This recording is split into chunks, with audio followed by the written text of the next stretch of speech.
वळूयात आणखीन एका महत्त्वाच्या बातमीकडे। अमित शहा शिवभक्त म्हणून पवित्र भावनेने रायगडावरती आलेले होते। काहीतरी विपरीत घडवण्याचं काम काही लोक मुद्दाम करतायत। राऊतांच्या टीकेला सुधीर मुनगंटीवार यांनी हे प्रत्युत्तर दिले। सामना कधीच चांगलं म्हणू शकणार नाही।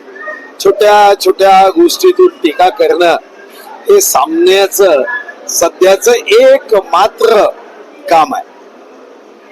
स्वतः आदरणीय अमित भाई हे अतिशय शिवभक्त म्हणून त्या ठिकाणी पवित्र भावनेने एक ऊर्जा शक्ती घेण्यासाठी आले आणि त्यांच्या दौऱ्याचा किस काढायचा आणि धीरे धीरे काही लोकांची सवय लागली आहे। मी स्वतः नाशिक मध्ये एका भाषणात मला आमंत्रण दिलं, मी बोललो, काहीही त्या बोलण्यामध्ये कुठेही काही आवाजवी नव्हतं, पण त्याच्यावरही बातम्या होतात। तर मला व्यक्तिगत रीतीने आता वाटायला लागलं की असं काही करण्याचं मुद्दाम काही लोक ठरवतात आणि त्या माध्यमातून काहीतरी विपरीत घडवणे, विपरीत बातम्या करणे असं ते करतात।